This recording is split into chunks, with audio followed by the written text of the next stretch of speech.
Welcome to the politics of privacy and technology, fighting an uphill battle. It's going to be an exciting time. We've got a lot to talk about, and I'm going to kick it off with a little bit of introductions. Then we're going to talk about what we're going to do. So I'm going to hand it over to Dan. All right, my name is Daniel Zolnikov.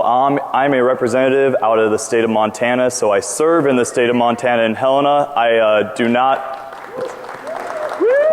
I'm a politician, so I don't really expect that yet until you figure out what we're trying to do. So we'll see.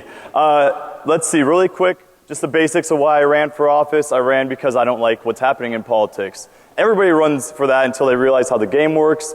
Well, I didn't like how the game works as well. So you'll see how I stood up to some of those interests and what we tried to do on behalf of people, not special interests. One little nice side note is that I still have a BlackBerry, so hopefully it's like the one thing that won't be hacked during this entire conference. You can, no one has them. Yeah, you can follow me on Twitter at Daniel Zolnikov.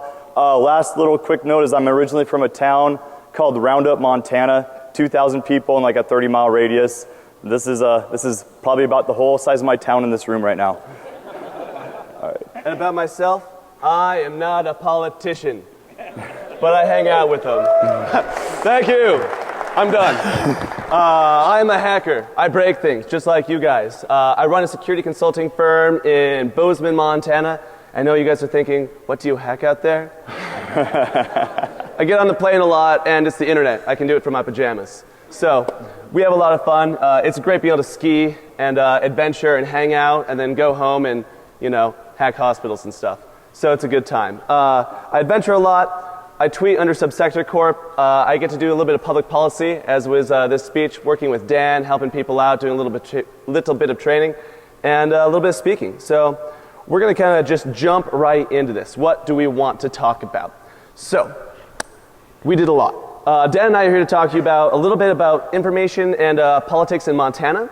And for all of you, you might be going, Montana, just another state. But Montana is good in that it models and represents what a lot of other state legislators do, maybe on a little bit of a smaller scale, but everything that we talk about today is just as applicable for the states that you live in. Maybe not for all of you that live overseas, hopefully you live in democratic nations, but in America, it's broken down to the state system, and Montana is very representative of all the other states. So everything we do here can be replicated. We're going to talk about privacy legislation, what we did, what we got to be passed. Daniel here was able to get some privacy legislation passed to make sure your cell phones are safe. Yeah!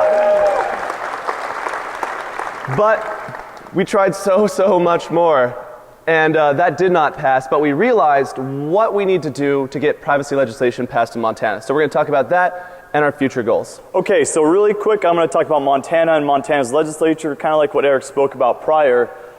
If we get something passed in Montana, we're not talking about just what we get in Montana for Montanans. It then is shown to the rest of the states and can get passed in other states on behalf of you. I mean, I don't really rely on the feds for making good policies anymore, so I think states' rights are a big one. We can do it in Montana, we can do it anywhere. The size of Montana is comparable to the size of Germany in area. The population, though, is about 1 million people, so we have a lot more cows than people. Legislature serves 90 days every 2 years. So if you want to talk about limited government, 4 months every 2 years. That is not too much. And we also have term limits. I can serve 4 terms in the House and 4 terms in the Senate and then be termed out. That is very limited. There's not there's always new politicians in there. And the majority of the House and the Senate is Republican. The governor is Democrat. This is extremely important to know. I really don't care anybody's political affiliations right now. It's the fact that you have to work through both sides to get legislation passed, and that's what we're going to discuss as well. Really quick, let's see if that shows up. This is a quick little screenshot of where Montana is. For those of you who don't know, the border above is... Hey. Las Vegas is in the bottom left-hand corner. A fun little side note is that we drove from Montana to Las Vegas in 15 hours. So this is our other accomplishment. So we're going to preface kind of about what we wanted to do and give you a backstory for the whole situation. So right now, how many people know about PRISM, NSA, rampant violation of your rights? Everybody, right? It's bad, okay? And so everything, thank you. Everything that we did was before that. So think of yourself 6 months ago and go, did I care too much about privacy? For some of you, maybe. This is DEFCON, right? We're the more heightened and more aware of privacy issues. But 6 months ago, a lot of people were just like, I trust my government. And so it was a whole different mindset before that until now with the recent revelations where they go, maybe I shouldn't. Daniel was his first term as a legislator. He was a freshman, which is a feat in and of itself for getting the bill passed because there's so much that these guys have to learn, figure out, and basically navigate the jungle of politics in addition to everything else. So it was his first time doing that. He hadn't built the connections, hadn't figured out the process. Next time is going to be way spectacular. Not that we didn't accomplish a lot. And then myself, I worked with Dan, doing a little bit of research, working with him, bringing the privacy idea kind of to life. So that's where we're coming from. So what we want to talk about, why is there a need for privacy laws? Like I said earlier, 6 months ago, a lot of people didn't necessarily know why we needed these privacy laws. We wanted to create legislation to enforce Montana's constitutional right to privacy. And that's important. Not every state has a constitutional right to privacy. So we're lucky that we have kind of something that we can base all of our laws off of that's enumerated in the Constitution, so we can say, look, we're just doing what the Constitution says. And I'm going to read it out because it's very important. Article 10 of the Montana Constitution states, the right of privacy. The right of individual privacy is essential to the well-being of a free society and shall not be infringed without the showing of a compelling state interest. Awesome, right? Woo! This was written by a bunch of guys who didn't even have, technology, and they were thinking about privacy when our Constitution was implemented. It's important, it's essential, and our rights and liberties don't necessarily have a meaning if we don't have clear laws that protect them. We have a constitutional right to privacy, but if we don't have that enumerated in individual laws, then citizens don't have the tools necessary to enforce that. All right, so HB 603 is the privacy bill that actually got passed. Our speech, though, is not about saying good job to ourselves, we got a bill passed. It's about the one that failed. Still, I'm going to touch on this first. This is cell phone privacy requiring law enforcement to obtain a search warrant before being able to collect location information from electronic devices. This was not considered a big deal at the time because the NSA event had not occurred yet. This was a very short and simple bill. It was 1 page long. It had emergency opt-outs, like in case you need to respond to a 911 call or a life-threatening situation. So it was a pretty balanced bill that I worked with both sides. I listened to both sides. I'm talking about Republicans, Democrats, to get it passed. And it was considered a common sense bill. A lot of people I spoke to afterwards was like, wasn't that already in law? No, there's no policy on privacy, really, especially with cell phones, things like that. This has passed and has since been considered model legislation, and we originally got the idea from another state that failed to pass it. We got it passed, first one in the country. Now other states are passing it, and that actually makes you feel pretty good. In Montana, who meets once every 2 years, is in the lead on some of this stuff. Thank you. So here's just a few headlines covering that bill across the United States, and it's amazing how much press this has received, and I'm really happy for it. Montana leads the way in new age privacy rights. Montana anti-spying law, good, more needed. With Montana's lead, states may demand warrants for cell phone data. If you don't want the government to spy on you, move to Montana. All right, that one, they just went with it. I had no say in that, but one of my favorite things to all these headlines, if you guys check Reddit, I think some of these articles were submitted, and one of my favorite comments was, I don't even know where Montana is. How are they first? Or where is Montana? And we're still first. It's excellent. Okay, so cell phone privacy was not the goal. The real story starts with the bill that I will refer to as HB 400, which was the Montana Data Privacy Act. The goal is to use different legislation across the world to create a balanced act to protect data. There's a lot of good ideas. Why not put them together and form something that will protect the average citizen, constituent? The real battle over HB 400 is what gives us the insights into what everybody has to face across the states with the privacy policy challenge. So I'm going to talk about a little bit of the policy frameworks of HB 400 because we knew we were embarking on a large journey, and I'm sure, we figured, 6, 12 months ago, however long it was, that we probably weren't the first ones to go, privacy is important. So we looked at a lot of other different frameworks that we wanted to talk about, and there's a lot of really excellent model laws, if they were passed or not, on individual states and foreign countries that are excellent fodder for basing it off of. So first, we looked at California's Civil Code. And in it, we got a really excellent idea. And it reads, each agency shall maintain in its records only personal information which is relevant and necessary to accomplish a purpose of the agency. And this is important because it's basically arguing that agencies are only allowed to collect information that's pertinent to them. And so we like that idea. It's the idea that, you know, all of these different companies and agencies shouldn't just have these huge drag nets collecting all of this information that they don't need. It's the idea that, okay, business has to get done, but you don't need to go much further than that. Next, we went on to Massachusetts laws. Massachusetts has some excellent privacy legislation. Part of it says, Section 2, regulations to safeguard personal information of Commonwealth residents. This is important because we got the idea that if you collect information, you should probably be careful with it. You know, a great example is South Carolina. How many of you guys heard of that breach? Yeah. South Carolina got owned hard. They lost millions of their residents' and citizens' information, names, social securities, I think the whole 9 yards. If you have that information, you should probably, secure it if you need it. And so this is the argument that for businesses and government, that if they do have this information, they shouldn't just leave it on a Windows XP box or something. Some of the hackers in the crowd, right? It's like trivial to steal at that point. You have to actually care enough to make sure it's secure. Next, we got the duty to report known security breach or unauthorized use. This basically gives us the idea that, okay, so now we have companies, hopefully, collecting only the information they need and actually protecting that information. And if they're protecting that information, they should know when they're breached, which means that citizens should be alerted to that. If your information is stolen and you don't know it, you can't react to that. Businesses shouldn't just try and cover it up and go, oh, that never happened, because it did. And it impacts people and it is necessary for them to let them know that. Next, we want Germany privacy laws. So a little side note about me is all my grandparents are immigrants. Half of my grandparents from my mom's side are from Italy. From my dad's side, his parents are from Russia. And they had to move away from Russia when communism basically took over and took out the czars, all that good stuff. So I always had a skepticism about, you know, let's look at other historical past issues that have happened.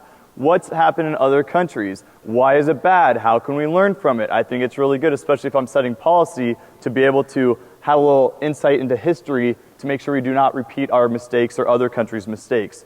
Well, Germany's data privacy laws, basically, they have a few things that we looked and liked. And I think most of the reason why these were created was because the Stasi, when the Cold War era was, the secret police were watching over East Germans.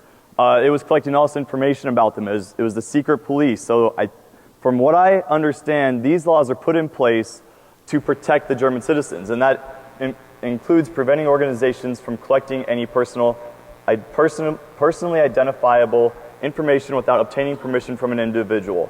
And that includes name, birth date, phone number, IP address, personal address, things like that. Then there needs to be permission for the collection of data, which must be specific, including how, where, how long, and for what purposes the data will be used. And then individuals may revoke permissions at any time, and policies, procedures, controls must be put in place to ensure that all the organization's data is being collected. This is a major point. This is the consent to have information collected. We'll hit that over and over. It's one of the most important points of our entire piece of legislation. Okay, so the creation process. You go and research. Oh yeah, I'll talk about research. Thanks, Comrade Zolnikov. I'm just kidding. So a lot of research went into this. A lot. But that's a good thing because we were able to say, hey, we took a look at what everyone else is doing, how it impacted those other countries, and we could use them as a use case and go, hey, look, Germany can do it, why can't we? Because throughout the whole process, lobbyists, business people, everyone just kept going, that's impossible. That's never going to happen. And it's nice when you can have a clear case that goes, yes, It's already been done. And so we did research into what everyone else was doing and into what we wanted to do. And we're going to talk a little bit more about that when we go in depth on HB 400. But basically what we did, we researched the bills, we drafted this lengthy human readable document, something that you and I could understand, and then I kind of tossed it over the fence to Dan to let him handle it. And the best thing about a state with a very low population is I went to college with Eric. That's how I originally know him. He gives me a call. He's like, hey, let's look at this type of policy. We're trying to do this. Well, all of a sudden, I'm the representative, and I call Legislative Services with the draft that he wrote and he put together, and I send it to them, who then put it into a bills form. That is your true form of representative government, in my opinion. So we did, that's exactly what happened. And the Legislative Services is a group that works for legislators to, like I say, put it in form that can actually become law, and goes from our notes sketched out to a basic form of language. It's the foreign language called legalese. Exactly. As far as I'm concerned. So then they send it back, we read it, we say, no, that's not exactly what we meant, we send it back, they do it, and then we send it back until we both think it's pretty good. And then it all came together into, dun-dun, HB 400. Yeah. This is the big bill. This is the meat and potatoes of our presentation. This is our basic lining out of what we want to see privacy in not only Montana, but the United States. So we're going to talk about the main points of the bill, and then some of the issues that we had getting it passed. I mean, call me naive, I kind of thought, oh, I'll put all these great ideas together and then they'll get passed by government. Turns out it's a little bit more involved than that. So we're going to talk about that, some of the issues, and go from there. So to talk about the main points. A lot of these, you know, it's going to feel like you've already heard them before because I talked about other types of legislation that we had pulled from. So point 1 of HB 400 was that data subjects must be given notice when their personal information is being collected. Pretty easy, right? It's something that would be fairly easy to implement and fairly easy to do. It's saying that if you are giving your information up and a company is going to be using it, they have to tell you. It's building awareness, because a lot of people don't realize that when they get that information or when they go to Safeway and use their Safeway card, which gives them a 5-cent discount, they don't realize that there's a secret little transaction going on where the company is basically getting all of their purchase history and then selling it. They need to realize that. They need to be told this is happening. Next is personal information may be used only for the purpose stated and not for any other purpose. And this kind of ties in with the California law, which is stating that they should only have the information necessary to do their job. So, you know, there's no reason for your bank to be selling information or using it in a healthcare manner. It's basically keeping these things separate and distinct. Next is personal information may not be collected or disclosed without the data subject's consent. As it stands currently, your information is being rampantly bought and sold without even you knowing, without your consent. And that is a problem. You need to have ownership of your data. You need to know where it's going, who has it, why it's being sold. Then we get on to points 4 through 7. Personal information that is collected must be kept secure from any potential abuses. Already kind of talked about this. If you're going to have data, you should protect it. Next, data subjects must be informed as to who is collecting the personal information. You've got to understand who's collecting your information so that if they do have it, you can reach out and say, hey, I would like you to delete that, or hey, I'd like you to update that, because that ties into data subjects must be allowed access to their personal information to make corrections on any inaccurate data. Kind of one of the ones that we kind of slid in there at the end, because the idea being your information is being traded all around, and it is needed for legitimate business in certain circumstances. And so because it's your data, you should have the opportunity to update it. One of the great examples is credit reports. Right now it's kind of a black box on where they get their information from and who knows if it's accurate or not. You should be able to review it and go, no, that's not me, or that's when someone stole my identity, and have the opportunity to fix it.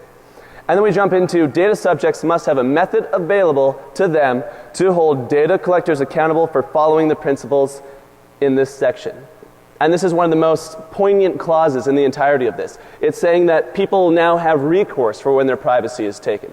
They have recourse for when these companies rampantly disregard for their privacy. They now have legislated action that they can refer to in civil suits if a company violates this. We have it in our Constitution, but by having it in a law, it allows them to do so much more. So that was HB 400 in a box. So we're going to talk a bit about, we had this great idea. We built this giant framework for privacy. What are some issues we had?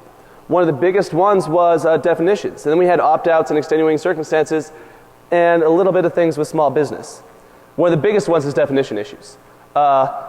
When we wrote this, when you get into a project and you start using the terminology, especially in technology, you just kind of start to use the inside terms. But to someone on the outside, it doesn't necessarily make the same sense. And so to counteract this, we try to have all these definitions, like agency, blocking, business, collection. And a lot of the legislators just kind of read it and glazed, their eyes glazed over. And it doesn't help with phrases like data subject being hard to differentiate from customer and individual. So we realized we really need to tone down the language of the bill, for Montana at least, for it to be understandable by representatives and citizens alike. Okay, so I'm going to go back to the politics side of it. Please don't get political and too motivated on your side of the aisle versus what I stand for. I am a conservative Republican. The Republicans had the House and the Senate. This bill had to keep that in mind because Republican conservatives are they listen a lot to make sure that it's a business-friendly environment so it can stay competitive, so they don't want to over-regulate industries. Well, there are a few overreaching clauses, and this is probably the biggest one that we had in that bill, which was probably a little bit too far, which I actually think is too far myself now that I've really read it, focused on it. And I'll read it as quick as I can. A business may not refrain from conducting commerce with an individual solely because the individual refuses to consent to the business's collection, processing, or use to the individual's personal information, except when the personal information is genuinely needed for the business to provide the service or product requested to complete a financial transaction or to comply with the law. Basically, this says if you want to get a cell phone plan with a cell phone company and they say, hey, we are going to collect your information, you say no. You're not, and you don't give consent. Well, this would say that the cell phone company still has to give you a cell phone plan since their business isn't focused on that information that they're collecting. And that's wrong because if you don't want to work with them, if you don't want to consent, well, I don't believe that the business still has to offer everything up. You are now informed they're collecting your information. You're going to go to the competitor who's saying, hey, I'm not collecting your information, and you're going to start buying their services. That's the way I think it should go. So there are a few overreaching clauses like this.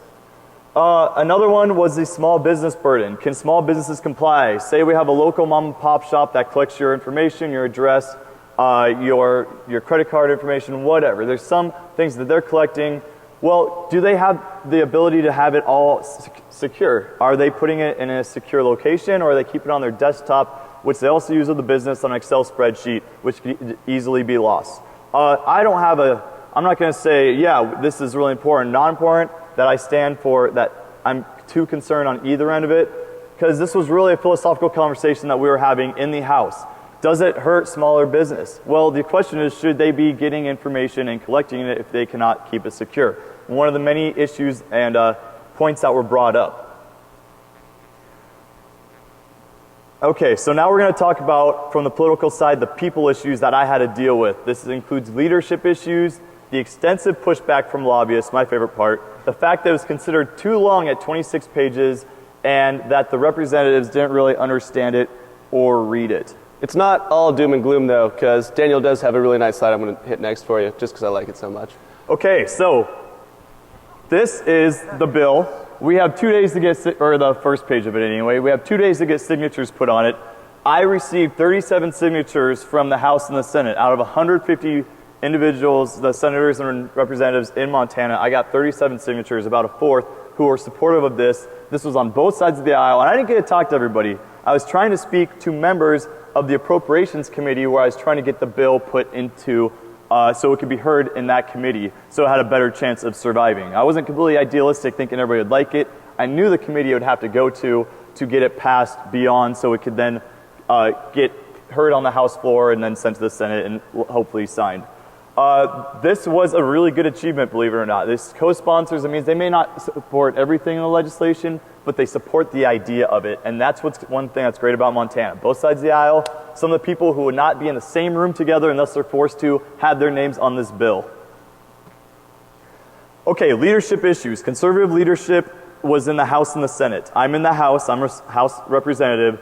So I was begging that this bill, this really important bill that no one else really cared about at that point, because they were worried about their making Montana more job friendly or doing something with taxes. We had a $300-some million surplus that they worried about how are we going to spend it, are we going to give it back. Their focus was on different issues. Mine was about down here on the priority list of importance. So they promised that my bill would end up in the Judiciary Committee. The Judiciary Committee is where we talk about gun bills, gay rights, abortion bills, sex slavery. I mean, all the hot items, the press was always in there. This is the committee where they battle it out. And you can believe and you can bet that this committee is very stacked on the Republican and Democrat side. It's the people more worried about liberties and rights than they are about lobbyists telling them what to do. And since privacy, I think, is a big rights issue, this was the perfect bill or perfect committee for my bill. It's also a committee that a lot of people don't want their bills to go into because it's where their bills tend to die. I was begging to have it in there. Please put my bill in appropriations. Well, in the end, leadership was not concerned about it, and my bill is starting to cause some issues because there's a lot of big business, special interests that were pushing against it from the start. And so the bill ended up being put in the Business and Labor Committee to be killed. So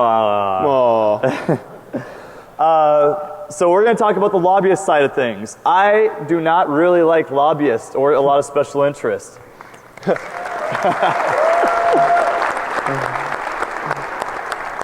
They're hard people to love. They're in like the same class as meter light maids. Well, I'll tell you one thing. Exactly. Yeah. From a side note, politicians think they're really smart, so they know that if they appeal to special interests, they'll get help for campaigns, they can get reelected, and then they can serve again, and then they'll do what they need for the special interests to get more money, to then serve again, and it's like, why the hell are you in politics, is my question, if that's really what you're standing for.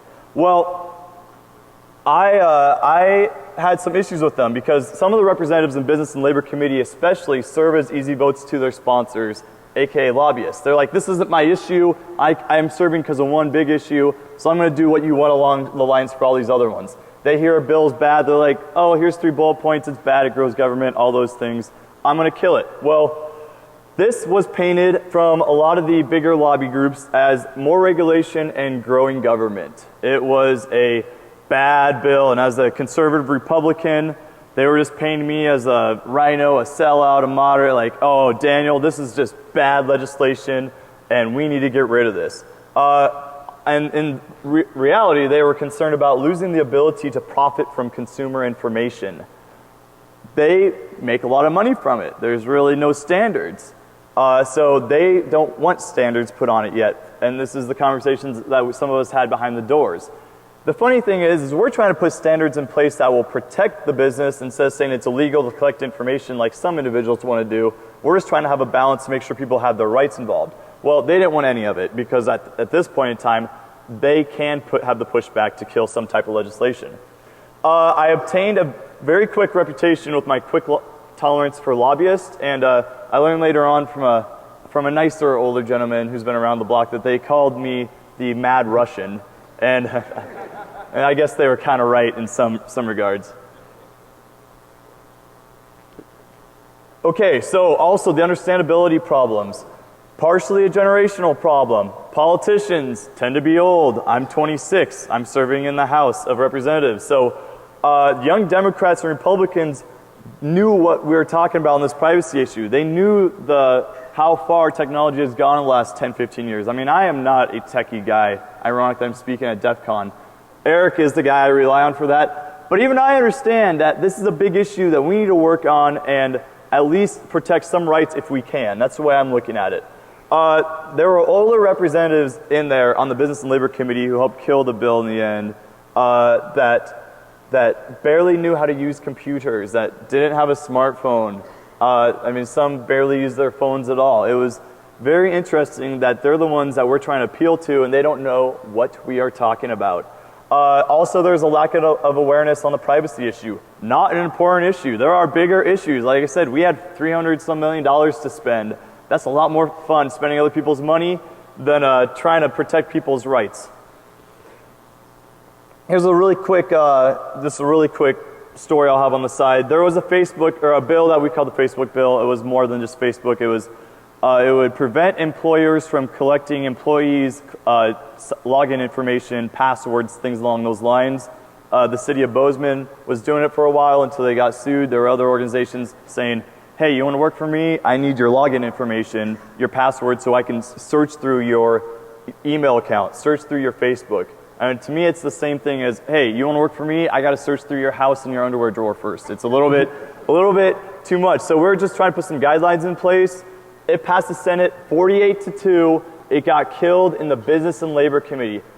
Let me go back. Passed the Senate 48-2. This was a very controversial Senate that got some national headlines for how much they hit their heads. And they all voted, besides 2 of them, for this legislation.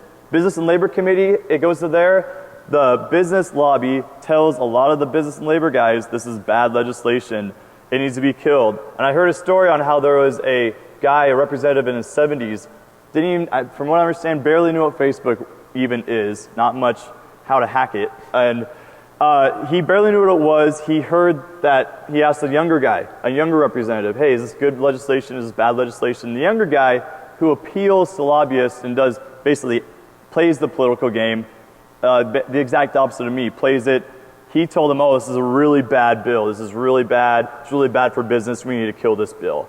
And there's your policy setting right there. Older guy doesn't know what he's doing. Younger guy says kill it because, you know what, he's more worried about getting a better voting record at the end. The bill sizing issue. The bill is 26 pages long. And it's all new legislation. This is considered a big bill by Montana standards. Obama's Affordable Care Act, I really don't care again what side you are on with that issue, but that bill itself is 1,000 pages. That's a big bill, in my opinion. This is 26 pages in Montana legal speak in the sense that it's really easy to understand Montana code. You can read it not having any law experience and just read it and understand exactly what the code's doing. Very simple. This bill is considered 26 pages long, and that was way too long. And it was complex since we would have to have our own privacy standards for Montana than the rest of the country, which is what we wanted. So then, yeah, it's what we wanted because then we wanted other states to follow our legislation. If we can do it, then you can do it. It also proposed a lot of new ideas in one document, and if things you don't understand that are new can be kind of scary. So we ran into those issues. Now let me go in the committee meeting. There were 2 proponents. I was a sponsor, so I spoke first. There were 2 proponents of this bill. One was Eric, so thanks for showing up to that one. I figured I should probably wake up for that one. Yeah. And the ACLU, I was so happy someone was sitting next to me in that meeting. The irony is that as a conservative Republican, I'm usually over here, the ACLU's over here, but now it's not only me, a few of us are trying, I think they're ignoring us for a while because we're bothering them so much. We're trying to find more legislation like this because we agree on privacy legislation to work on. So I'm very thankful they're supportive and that now they're willing to work on other legislation. The cell phone privacy bill, they were also big supporters of. So I'm very happy about that. There's some reaching across the aisle for you. The line of opponents were supposed to be the guys in my group camp usually in politics.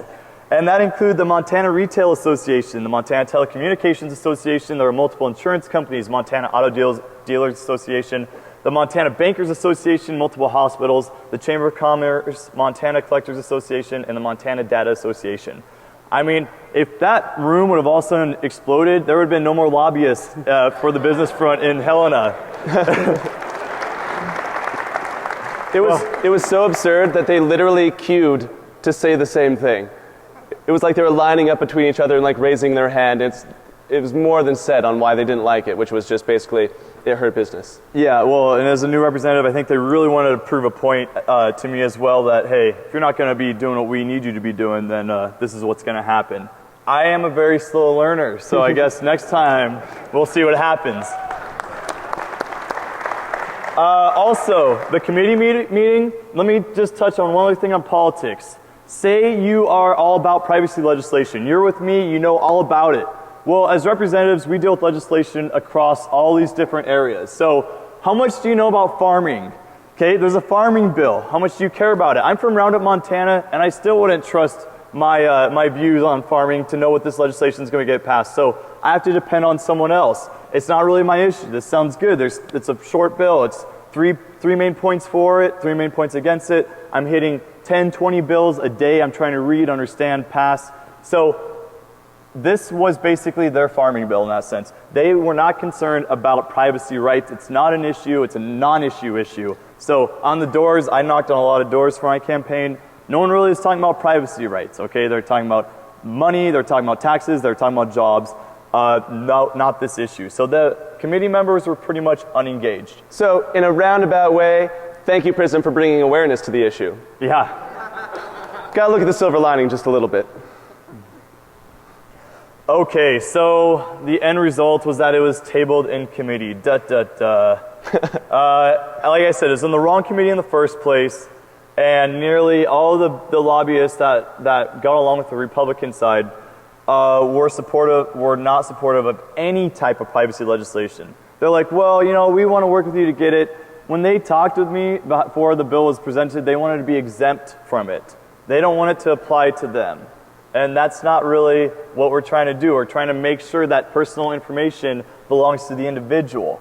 The bill was too large, and most legislators didn't understand the premise of why we needed this legislation. Like I said before, it was a non-issue issue.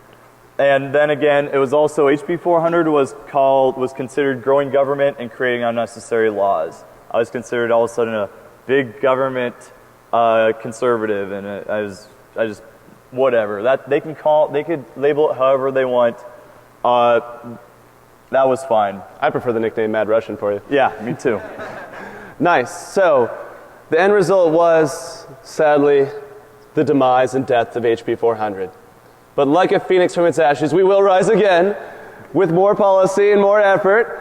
What we did and what we realized is we tried way too much.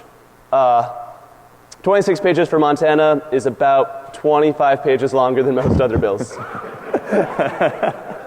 So we're going to try and break it down. We realized that at that time, privacy didn't affect people directly. It wasn't something that they could tangibly see and touch and be afraid of or happy about. And so we were 2 or 3 months ahead of our time. And then we didn't really compromise it. And Dan, you know, more so I want to thank him for being solid and not compromising on privacy, kinda. He was there the whole way to make sure that we had the full privacy. But what we also realized is, at a certain point, you know, businesses still have to operate. And we can't just put on a lot of legislation to make privacy better on the citizen right side, but make it so burdensome that a small business can't actually operate. So we realized, you know, we still need to work with these people. And then some additional thoughts. We were new to the process. 26 years old, first time serving. There's still a lot to learn. Yeah. Room ahead to grow. There's a lot of informal opportunities that we didn't quite realize had to be done. We didn't fundraise. Apparently you need money to push ideas. I know. However, we're working on it. And we didn't have a motivating story. We didn't have a story that basically, you know, people could latch onto. We didn't have a story that people could look at and go, oh my gosh, this is why I need privacy. And to a limited extent, we now kind of have that story with Prism. So there were some funny, unexpected results that came out of it. Okay, so this is an award that I received from another fellow representative. The Order of the Black Helicopter for Representative Daniel Zolnikov for the outstanding conspiracy theory creation from the man in the yellow hat. And he gave me a black helicopter as well. I set it right here on my desk for the rest of the session. Which is funny, because have you talked to him since he did that? Yeah, actually, yeah. I spoke to him, and he has said he's sorry and that he definitely supports my legislation now. So. You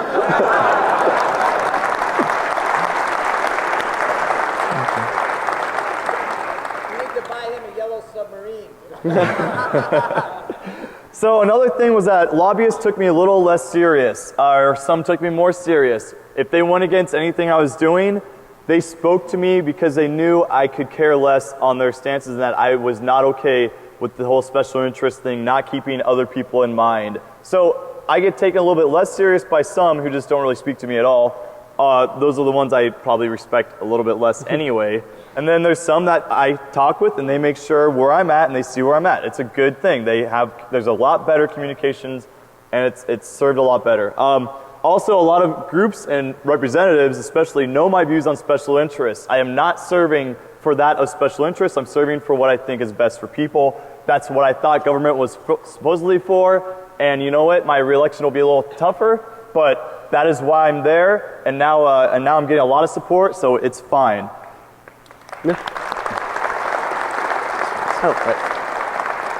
So like I said, we're revising the strategy. We're going to break it up. We had 7 points. We're going to break it down into 7 individual topics so that each one can have a compelling story, so we can build support, so we can work with people.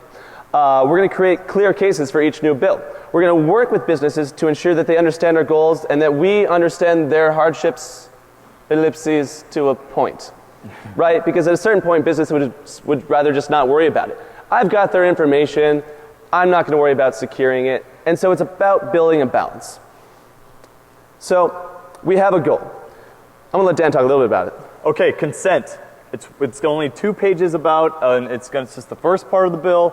Consent is the most important part because it says that this information being collected is actually your information, not the people or the organizations, the departments that collect it. It's not their information, it's still yours. So consent implies just that. If you give consent, most people will give their consent anyway, but we need it to say that this actually does belong to me. It's the first step on a ladder to privacy.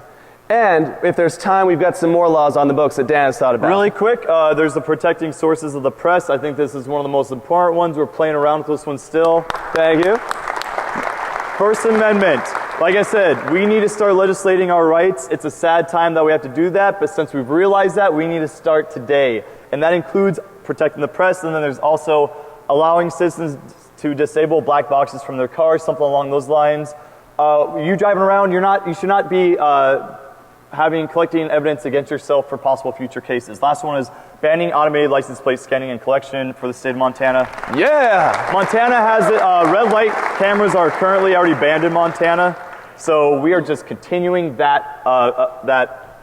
We're working on it. So this. Oh, you go for it. Oh, sorry. Yeah, we're in our final minutes, so we're speeding up. It all leads to model privacy legislation. Montana is now a test bed for privacy. It's a test bed for this legislation, so other states can go, where their lobbyists tell them, this is never going to happen, you can go, Montana did it. States' rights, setting a legal precedent for privacy, and working with citizens and not lobbyists. That's what we're working for. So, thank you. It's hard to get angry this early in the morning, but we're almost done. We're almost done.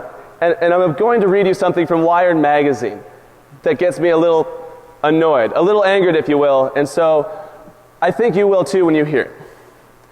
The Obama administration for the first time responded to the Spygate lawsuit, telling a federal judge the wholesale vacuuming up of phone call metadata in the United States is in the public interest, does not breach the constitutional rights of Americans, and cannot be challenged in a court of law. I put emphasis on the very last bit of that. The executive branch is telling the judicial branch that they cannot challenge that. And I submit that when the people can no longer challenge the government, that government can not necessarily be called a democracy.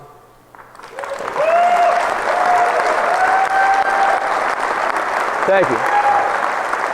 And at the end of the day, all of us are responsible for the policies that we live under. So there's still power in the states, and we need to pay attention, but do more than pay attention. Do more than voting. You hear people say, if you don't like politics, go vote. I submit, take it one step further. Become a legislator. Get involved in policy, because you can make an impact. We already have laws based on 2 people that have full-time jobs and felt like making a difference. So with that, if you feel like donating to them. Exactly. When you stand up... And might I mention, he's inspired me to run for the next session as well. Yeah, so Eric and I will both be running this next time in Montana. The whole thing is if you stand up to special interests, sometimes you lose their support, but Montana has really low contribution limits of like $160 a person. So the whole thing is, when it's that low, I can say goodbye to those guys and hello to people across the United States who support this type of legislation, want to see it be done somewhere, and actually see it put through. And so we've also included our friend Bryce Bennett. He's actually a Democrat, so if you're I won't donate to a Republican. We care about privacy.